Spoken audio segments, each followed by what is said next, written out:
Dear listeners, we are delighted that you are tuning into our stories. Now, you will hear not one, but two interesting stories. Let's go. Story 1. Someone once said, "Revenge is a dish best served cold." My mind wandered as I sat in the 24-hour diner. I had been sitting in the booth near the window since 2:00 a.m. It was now 5:00 a.m. My mind was turning over and over, and I just couldn't sleep. So I sat in the diner drinking coffee. In my briefcase was the private detective's report. It detailed all the times my loving wife had cheated on me in the last 6 months. It also contained video and 8x10 photos of these events. It was a very thick folder. I was waiting for my lawyer's office to open. I had the first appointment of the day. As I sat there, I thought about my life. When I was 10 and my sister was 6, they took us out of class one afternoon. We were taken to the principal's office. There sat my Uncle Veto and his wife. Our mother and father had been killed in a traffic accident that morning. They were here to take us to their home. My Uncle Veto and his wife were not really relatives of ours. Uncle Veto was actually my mother's godfather, but he was all the relation we had. And he was making sure that my sister and I had a loving home to go to. Actually, Uncle Veto didn't have a home. He had an estate. But as a kid, I didn't understand the difference. Uncle Vito's house was on 20 acres of lush grass in the best part of the county. There were barns with horses, a huge pool, a guest house, and much more. The whole estate was surrounded by a huge wall. There even was a gate across the driveway with an armed guard. There were also armed guards walking the wall. Uncle Veto liked his privacy. I didn't know it then, but Uncle Veto was the head of one of the largest crime families in the U.S. Because of his security, rivals just couldn't get to him. But they did arrange for my mother's and father's accident. It was meant to be a message to him. I found out later there was a terrible price paid by attacking Vito's family. Within the next 2 years, everybody associated with that crime syndicate and their friends and families disappeared. Uncle Veto had sent his return message. He annexed their businesses. My sister and I grew up in that wonderful home. We were surrounded by friends and family. We looked upon our cousins as if they were brothers and sisters. We were a family. Once done with my schooling, I had an MBA and I was working at a small company my uncle seemed to own, although I couldn't actually find any paperwork that indicated he did. One day, he called me into his study and asked me to do him a favor. It seems that he had been assessing my progress over the last few years and felt I was ready for more. He had just come into possession of a small restaurant in the suburbs. He asked if I would like to learn the restaurant business because he wanted to turn it over to me. I wasn't a blood relative. He couldn't take me into the family businesses with my cousins, but he wanted to make sure I had something. I said yes. One didn't turn down Uncle Veto. And my career as a restaurateur began. It was an instant success, maybe because all of Vito's friends started eating there. But soon, it caught on with regular people, and I was off and running. One day, a distant relative showed up with blueprints. It seemed that Uncle Veto wanted the size of the restaurant doubled by adding a large party room. Construction started the next day. Remember what Uncle Veto wanted, Uncle Veto got. I guess I could have been put out by the way they just started building without any of my input, but then I wasn't paying for anything either. I just went with the flow. Once the construction was finished, and everything was progressing nicely, I got so busy that I couldn't think straight. The party room was very popular with my uncle and friends. The doors were thick and the walls were soundproof. Sometimes he brought family and friends to dine there, including all the wives and children. Other times, there were just groups of very hard-looking men behind those closed doors. They entered and left via the external entrance, which was designed to accommodate the arrival of wedding parties. Only these weren't wedding parties. They were some of the heads of the largest crime families in the U.S. Whenever they showed up, my regular waitstaff suddenly had the night off, with pay, and were replaced by hard men with bulges under their coats. My regular customers seemed not to notice the changes. The only thing I noticed is that none of my regular customers would complain about anything those nights. One night, my uncle was entertaining another gentleman from the West Coast and his family. They were as close to being friends as could be, considering their occupations. One of my uncle's associates stopped me in the main restaurant and said that, at my leisure, my uncle would like to introduce me to his friend. While I didn't actually drop everything and come running, I didn't keep Uncle Veto waiting very long. I do have an MBA. You know, I'm not exactly stupid. I soon found myself being introduced to one of the most beautiful women I ever saw. She was your typical Italian beauty. She was about 5 feet 6 inches tall, with a body to die for. She had raven hair about shoulder length, olive skin, deep dark eyes, and was just a few years younger than me. I was so overwhelmed, I made a fool of myself trying to talk.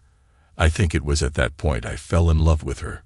Since it was Saturday night, the restaurant was very busy, and I had to excuse myself and return to being the boss. About an hour later, I was carefully explaining something to one of the substitute waiters when I saw her leaving the banquet room and start for me. I assumed that there was a problem in the room requiring my attention. I was floored when she explained that she wanted to see how a restaurant was run and asked if I would show her around. So, for the next 4 hours, I'd like to say that I was suave and sophisticated as I showed her the in and out of the business, but in truth, I acted like an idiot. But she acted nice, and I thought I might have made a nice impression. The next day, a limo stopped outside my apartment, and there she was asking me to show her around the area. She said she was bored hanging around with her father and my uncle, and wanted to be with me. We had a wonderful day. She even went to the restaurant with me when it was time to open and stayed until closing. The next couple of days were a repeat until I was summoned to my uncle's study. Once there, he quickly got to the point. He wanted to know my intentions toward his friend's daughter. He explained that his friend was a very protective father and would not allow any fooling around with his daughter. I may have thought I was falling in love, but I was not falling into stupidity. For the rest of the week, I kept her at arm's length whenever she showed up. A road trip to Leh. A couple of months later, I was back in the study. Uncle Veto was explaining that his friend's daughter wanted to open an Italian-style restaurant on the West Coast, and would I take a couple of months to help them get started. My restaurant just about ran itself, so I accepted. He then gave me the look and told me to have fun, be careful, and remember about protective fathers. When I got to the coast, I found a restaurant exactly like mine, right down to the light fixtures. I was flattered. I spent the next 2 months helping her get the restaurant up and running. We hired chefs, waitstaff, dishwashers. We stocked shelves and did all the stuff you need to do to get up and running. Sometime during those 2 months, we became lovers. We had sex every chance we got. The first time happened when we were all alone in the restaurant. She came out of the ladies' restroom, completely nude except for a pair of high heels. She was beautiful. I forgot all about Uncle Vito's warning about protective fathers. I forgot about everything. I think we tried to christen every table in the dining room, plus the bar. She was insatiable. I could just about walk the next day. She just smiled from ear to ear. We continued until I was forced to return back east. We pledged undying love for each other. Her father gave me his version of the look as I got on the plane to return. 1 year later, the restaurant was closed. Not as a failure, but so that we could hold our wedding reception there. Her father and my Uncle Veto were almost as happy as I was. I guess our marriage cemented our two families and crime empires. We decided to live back east, and a manager was selected for her restaurant. She went back to the West Coast 4 to 5 times a year to check on the operation of her little restaurant. We had a great life together. 5 years later, I was just about as happy as I ever expected to be with a loving wife and twin daughters. It was then my life fell apart. I was again summoned to my uncle's study. He poured me a drink, hugged me the same way that he did many years ago, when my parents were killed, and handed me a folder. I opened the folder, started looking at the pictures it contained, and began to cry. My wife was having an affair. For the next few hours, I read the report the detective agency had compiled. It seems all the times that I thought my wife was on the coast checking her restaurant, she was actually being the center of attraction at gangbangs. It seems that she loved sex with more than one partner. To be more exact, she loved groups consisting of at least 10, sometimes as many as 20 different men.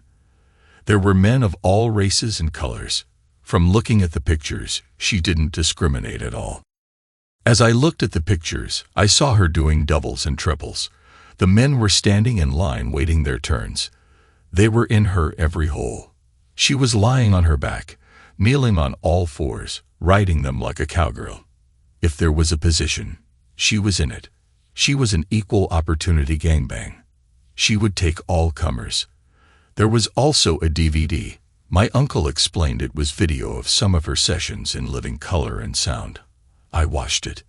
In it, she was doing things that she had always refused to do with me. Listening to the sound told me she loved every minute of those things. I still remember her yelling, "Screw me harder. Fill me." Toward the bottom of the folder, there were some medical forms. My uncle explained that they were DNA comparisons of my girl's DNA with mine. They showed that the girls were indeed my daughters and my wife was still clean. No STDs, yet. Then I asked him for a good attorney. He said to wait, not to approach her about her unfaithfulness. He would take care of my problem. There would be no divorces in his family. He also wanted to sit down with her father. My father-in-law would not be pleased. So here I sit in a 24-hour diner, 6 months later. My wife is on the West Coast again. She had been there the last 2 weeks. The trip was scheduled to last only 1 week, but she called, extending it. "Tommy, the restaurant is a mess. I need to spend extra time to get it straightened out." I offered to come out and help, but she said she could handle it. Remembering the DVD, I thought, "I'll bet you can." The waitress refilled my cup again. I had tipped her $50 to make sure the coffee kept coming. I understand how difficult the overnight shift could be. A police sergeant walked into the diner and spoke to the waitress for a minute. She pointed at me. The sergeant walked over and asked to sit down. He then said, "There's no easy way to say this, but your wife's restaurant caught fire and she was badly burned. We have a car outside to take you to the airport." You should have seen his face when I broke out laughing and said, "No thanks." I then opened my briefcase and showed him the pictures and explained I had an appointment with a divorce attorney and I would not be taking advantage of his offer of a ride. I was only in this restaurant to kill time until my appointment. He left speaking into his microphone. About an hour later, a detective showed up. He also showed a lot of sympathy, not about my wife being burned in the fire, but about her having cheated on me. His ex-wife cheated on him also, and he had dumped her. We were part of a brotherhood. He then asked me a lot of questions to establish that I had nothing to do with the fire on the West Coast. Later, one of my uncle's friends slid into the booth across from me. He said, "Your uncle wants to see you." I explained about the lawyer's appointment, but he said it had already been canceled. When I got to my uncle's, he explained about the fire. It seems that after the restaurant closed, my wife couldn't wait to get back to the hotel to start her party. She took her clothes off, climbed up on one of the banquet tables, and started taking on all her staff. To make a long story short, the gas in the kitchen somehow got turned on and not lit. With all the activity, no one noticed until it was too late. The gas exploded, killing 30 guys in the resulting fire. There were only 10 restaurant employees. I wonder what the other 20 were doing there. My wife was a survivor. He said her body was covered in something that protected her partially from burns, calm maybe, and 4 guys were around her body, and that protected her from the debris from the explosion. She was badly disfigured. Her face was badly burned. One ear was gone. Most of her nose burned off. It seems that she had breast implants, and one exploded, leaving her with a partial mastectomy. She was badly burned between her legs. It was presumed that she would never again have any feelings when she had sex. Her father paid for all the hospitalization, but would not pay a dime for any reconstructions caused by the fire to the restaurant or to her. When she was ready to be released from the hospital, she tried to call me. She found that I no longer had the old number and my new one was unlisted. She then tried my restaurant, but was told the number was no longer in service. A quick call to directory service confirmed that there was no longer a restaurant called Pasta Villa. She called my uncle, but no one would accept her call. She gave up and called her father. When he realized it was her, he hung up and refused all further calls. She then realized that she was alone now.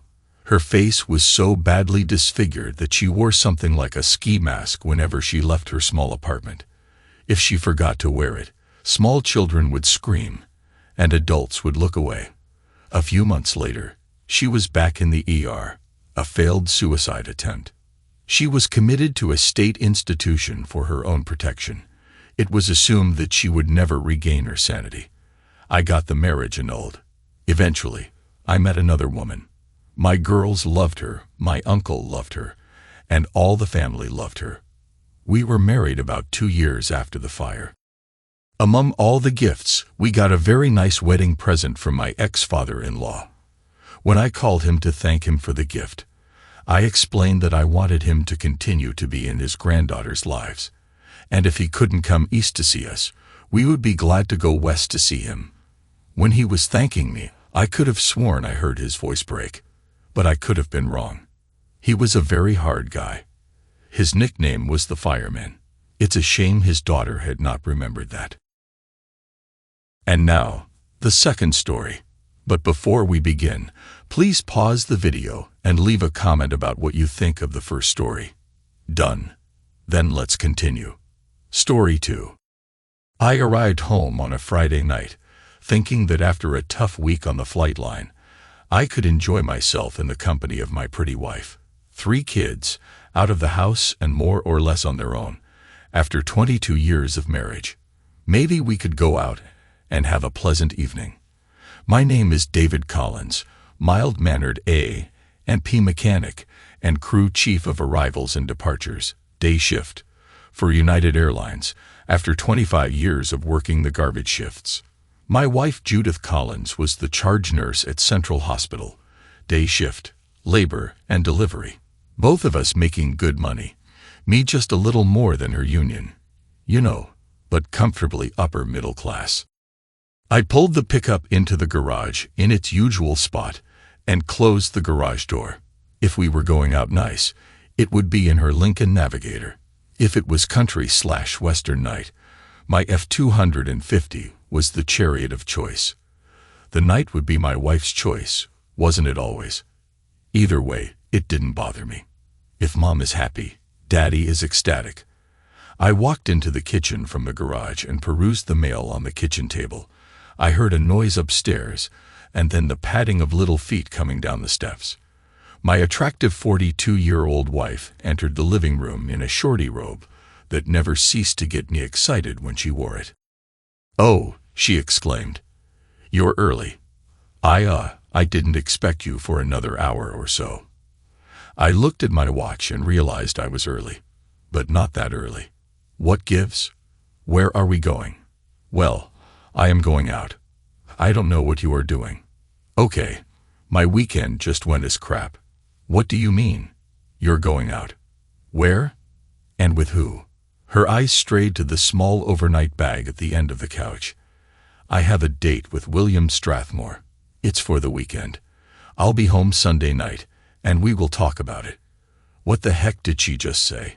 I'll be home Sunday night, and we will talk about it. What the heck did she just say? I thought. I have to finish getting ready.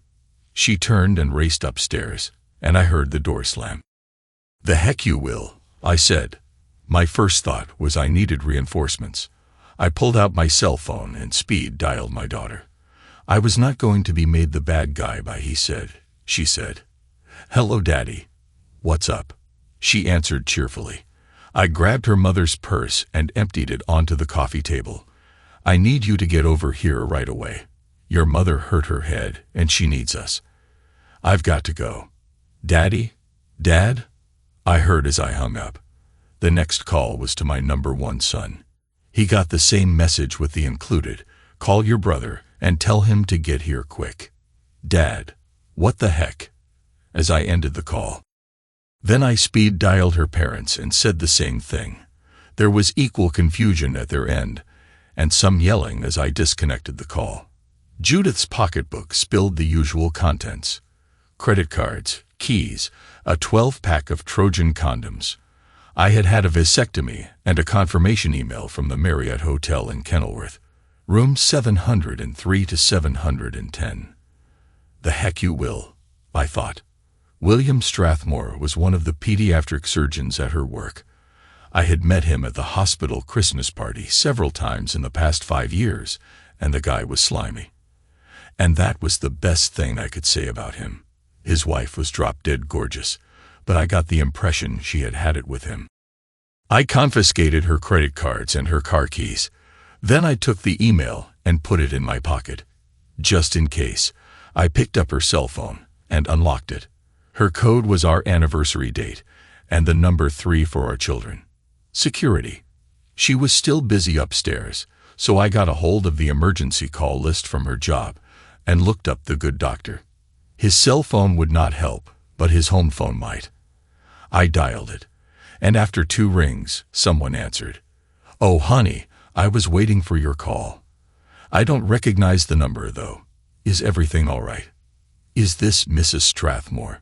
I asked. "Yes. Who is this, please?" "This is David Collins. My wife is a charge nurse at the hospital where your husband works. I don't know if you remember me." "Yes, Dave. As a matter of fact, I do. My husband and I were talking about you and your wife a couple of nights ago.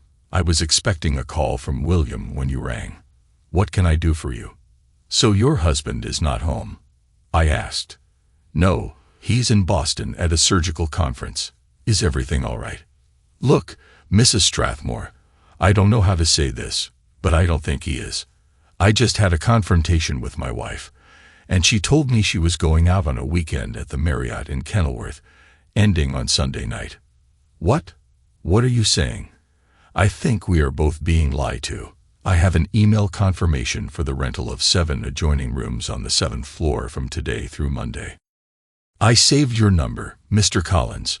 Let me get back to you." I had had enough of this nonsense. I looked on the emergency call list and found the listing for the head of HR at the hospital, Corinne Adams.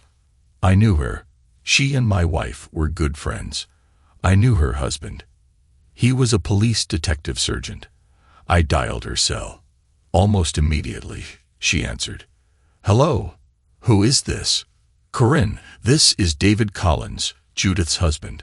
I heard, "Oh, shoot," under her breath. "Yes, Dave. What can I do for you?" Definitely rattled. "I think there are some improprieties going on between Dr. Strathmore and my wife, and I want it investigated and stopped." "I'm sorry, Dave, I can't talk now. I have to go." Click. Wow, that was weird. Almost instantly, Judith's cell phone rang. On the 3rd ring, with my stomach churning, I answered it. Without waiting for me to say anything, the caller started. "Judith, he knows. He knows everything. What did you say to him?" Then I rained on her parade. "Not everything, Corinne, but I'm getting closer." The shrieking gasp for breath on the other end was most enlightening. "Goodbye." Click. I immediately looked up her home phone and dialed it. 4 rings and a man answered. "Look, I don't want to upgrade my cable service." "Jerry, it sounds like you're having a bad day." "Who is this?" "Dave Collins, Judith's husband." "Yeah, nothing but sales calls and spam." "What's up, Dave? Is Corinne at home?" "Nah, I'm babysitting this weekend. Corinne's at a team building weekend sponsored by the hospital, down in Philly." "Why do you ask?" I took a deep breath and told him everything I had learned and suspected, and I suspect there are more than the 3 of them involved. There was silence on the other end. "Are you thinking what I'm thinking?" "I don't know what I'm thinking, but I know one thing. She isn't leaving here tonight, even if I wind up in jail." I'll get back to you if I find out anything. Don't do anything stupid. Jerry was a cop, and I could hear the wheels turning. Then Judith came down the stairs looking like a high-priced call girl. Red silk sheath dress, cleavage almost to her waist, and split up the right side, clear to mid-thigh. She saw her pocketbook dumped on the table. What the heck? I have to leave here, and you dumped all my stuff out. She started to pick everything up, and I shouted, "Oh, I know you don't. You're not going anywhere. Now shut up and sit down." She quailed and said, "You don't own me. I can do anything I want to." Is that a fact? Well then, so can I. How's this? I reached up and grabbed the plunging neckline on her dress, ripping it downwards. Suddenly she was basically naked, standing in her open cup bra, French lace garter belt, and her lace-top smoky gray seam stockings. She screamed and wailed, "My dress." No, witch, it's not your dress. I bought it for our 25th wedding anniversary, along with most of the underwear you're almost wearing. If you're going anywhere tonight, it won't be in that dress. Then my cell phone rang. "Hello, Dave Collins. This is Mary Strathmore. I'm sorry to tell you, you were right. I called the police and reported the car stolen. I had bought it for him, and it was registered in my name. They pulled him over about 5 minutes ago. He claimed that he was my husband and that he had a right to drive the car." Through a strained voice, she chuckled. "They called me from the spot of the traffic stop and told me what he said, that he was my husband. I could hear him in the background when I told the cops it was impossible. My husband was in Boston." The creep gasped and said he wanted a lawyer. "I have to go down and fix the mess. He has been arrested and the car impounded. Tell your wife I'm coming for her next." We had been on speakerphone as soon as I realized who it was. Judith gasped and screamed. "What did you do, David? Darn you." Right about that time, my children showed up and blew through the front door. "Dad, what's going on?" "Mom, are you all right?" said Dave Jr., number one son. My daughter Haley rushed in and went to her mother's side. "Are you all right, Mother? What happened to your dress?" "Your father ripped it." All eyes turned to me with murder in their hearts. I was not about to be cowed by this. Michael, son number 2, shut the front door. "What the heck? Mom, what did you do? Tell them why." "Judith, go ahead. Why do you have a 12-pack of Trojan condoms in your purse? Are you going to make water balloons or what?" "I don't know where they came from. They aren't mine," Judith said in an almost inaudible voice. "And where were you going? A weekend of sexual excess without your husband. Isn't that what you had in mind? I can do what I want to. It's my body." As soon as it came out, Judith realized what she had said, in front of her children. In a more subdued voice, she said, "Well, I can." Young Dave rolled his eyes and went into the kitchen for something to drink. A few minutes later, he returned with an envelope. "Here, Dad, it's addressed to you." He looked at his mother with contempt on his face. Judith shrieked and came up off the couch, the remains of her dress falling to the floor. "Don't read that," she yelled. Haley rushed to help her mother with her lack of modesty. "Shut up, Judith, and sit back down," I said. I opened the envelope and read, "My darling husband, my sister is caring for Mother and needs some help. I am going to be with them this weekend and will be home on Monday evening. Kisses and hugs, Judith." The kids looked at each other and didn't know what to think. I realized she had written the note before she had confronted me. Her confusion and panic would be her downfall. Then, as if the fates were eating popcorn and watching the show, the front doorbell rang, and before number 2's son Michael could open it, in rushed Judith's mother and father. "Judith, are you all right?" said her mother. Her father roared, "What's going on here?" Judith passed out. "Hi, Mom and Dad. Welcome to Shitstorm Central. Your daughter just managed to destroy our marriage and probably ruin her life and career," I fumed. Her mother and my daughter were trying to revive Judith, and her father was doing a slow burn. I brought them up to date on what had transpired, and the atmosphere got colder and colder. About then, Judith came to and looked around. In hysterics, she begged her mother to help her. Help? You want help? How about we call your sister for help? You were going to help her with your mother. Maybe she can return the favor. With that, I handed her father the note and dialed her sister. As he read it, the phone rang. Hello, is this David? Yes. Mavis. How's it going? How is Mom doing? Is she all right? Oh yes, she's doing fine. Judith is really a big help. I don't know what I would have done without her. Can I talk to her, please? I asked. Oh, well, she's busy right now. How about if I have her call you back in a little bit? Mom grabbed the phone and snarled at her other daughter. That won't be necessary, you simpering idiot. Mom, screamed her hysterical sister. Judith broke down again and tumbled to the floor. She now was almost totally naked in front of her children and her parents. Don't bother checking on my health again, Mavis. She ended the call amidst strangled screams from daughter number 2.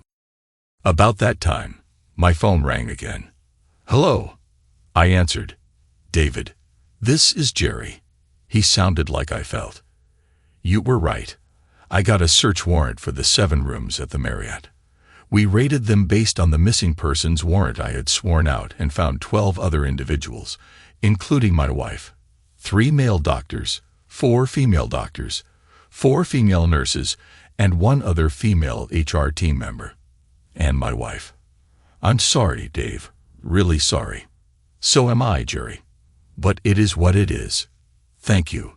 I turned to my soon-to-be ex-wife. Get upstairs and put some decent clothes on. Then get out of my house. She dragged her sniveling bum to a standing position and turned to go upstairs. She stopped and said, Please don't throw me away like this. Oh, you mean like you threw our marriage away with your, it's my body, I'll do what I want nonsense. I have been tempted like you wouldn't believe. I could have had the little waitress at the diner where we used to have coffee after the night shift. I could have had the woman at the Lincoln dealership where we bought the car. Hell, your own sister even came on to me. But I was in love with you, which, and this is the thanks I get out of my life, which. She totally lost it and turned and fled upstairs, losing 1 high-heeled shoe in the trip. Silence ensued in the living room. Then my daughter said, I'll go make sure she doesn't do anything stupid, Daddy. Otherwise, I won't be able to be disappointed with her for the rest of my life.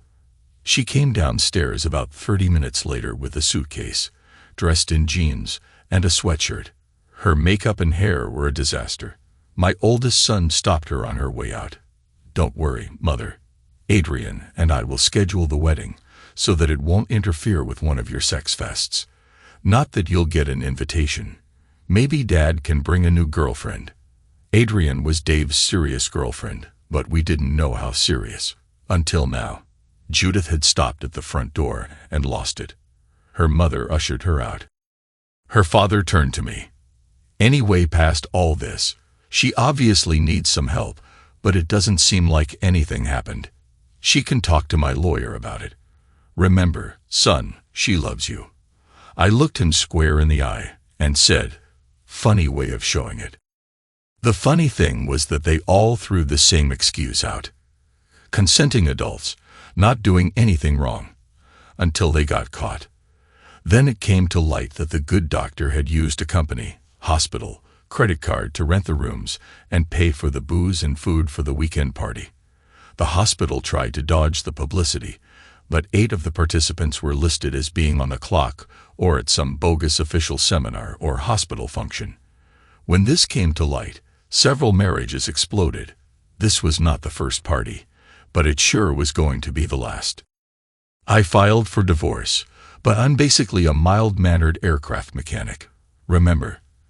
And I loved her more than my luggage, as the movie line goes, so I let it drag while she went to counseling.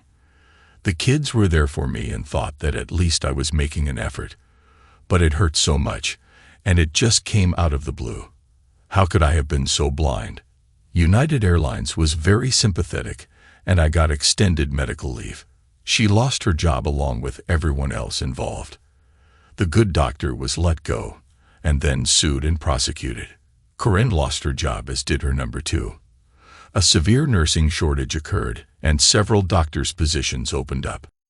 My wife was the last recruited member of the sex club, as they were looking for some fresh meat. She had been noticed for quite a while, and Corinne worked on her, saying she owed it to herself, that it was a lot of fun. I would never know. And besides, lots of husbands got off on their wives screwing other men. It took 6 months, but they finally convinced her. It took more than a year, but I got divorced. I sued the hospital and Dr. Strathmore. I had to get in line behind his wife's divorce suit, but I was ahead of the other aggrieved parties. Between the two of us, we cleaned him out. I took my settlement and divided it equally amongst the remaining husbands and wives. The hospital was not so lucky. We settled out of court for 6 figures and a sealed settlement. The rest of the plaintiffs got a total of 7 figures and sealed reparations. My sister-in-law was not welcome anywhere. I don't know if her parents talked to her yet. I was lucky with the outcome, the way it all came out, the fact that my mind hit on all 8 cylinders during the whole incident, and the support of my kids and my friends. I didn't think I had taken my marriage for granted, but maybe I did. About 8 months into the storm, I braced the doctor coming out of a gym he attends. I beat the living daylights out of him, breaking 3 fingers and crushing one of his balls. His good looks no longer exist. Lucky for me, I was in the company of a police officer at the time. So, life goes on. I informed him that he should have worked for a living. Maybe he could have put up a better fight. Yeah, I know, very tacky. Tough, don't mess with my wife. And I will remain mild-mannered. Thanks to everyone who took the time to listen to today's stories. If you enjoyed it, please consider liking and subscribing if you haven't already. Feel free to share your thoughts on the events in the comments below. Take care.